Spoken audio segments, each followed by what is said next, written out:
Се продавали по пазарите отровно овошје. Упатените во производството и складирање велат дека голем дел од овошјето кое се нуди во Македонија присилно се зрее во посебни простории со амонијак, па наместо бананите и кивито да ферментираат за 2 месеци колку што е потребно по природен пат, тоа се прави за само неколку дена. Познавачите за Канал 5 велат дека оваа техника масовно се применува не само кај овошјето, туку и за дел од зеленчукот, при што потенцира дека токму амонијакот е исклучително штетен по здравјето на луѓето.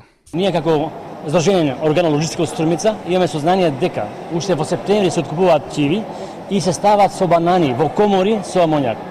И за 2 дена зрејат и кивите и бананите. Мислам дека тоа не е добро. Една кива или јапонска јаболка, природно јужно овошје, треба да ферментира, да зрее 2 месеци.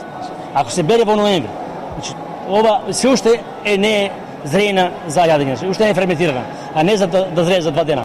За борбата против употребата на амонијакот во производството и третирањето на храната се зборува многу во светот, но очигледно трендовите кај нас се следат само кога станува збор за зголемување на профитот, вели Трајков, а тоа се прави исклучиво преку забрзано растење и зреење на овошјето и зеленчукот. Амонијакот е исклучително штетен ако го внесуваме во големи количини.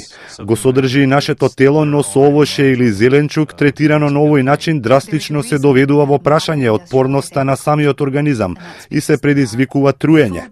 Светската јавност треба да ги предупреди производителите, трговците, но и надлежните органи дека треба да се стави крај на овој начин на третирање на овошјето и зеленчукот. Тоа е отров хемија, па амонијак тоа е штетно. Не може да дојде ние против природата.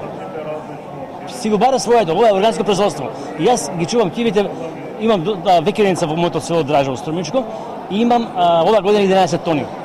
11 тони природно ладење, со 3 метри во земја, природно ладење, до мај месец кивата како сега да ја бере на свежа. Од Агенцијата за храна и ветеринарство нема информации дали во Македонија има изградено капацитети во кои забрзано се зрее домашното, но и увозното овошје и зеленчук. Граѓаните велат дека во последно време забележуваат дека овошјето е поразлично од минатото, на пример со јаболката за кои стравуваат дека се премачкани со мрсна материја која тешко се мие.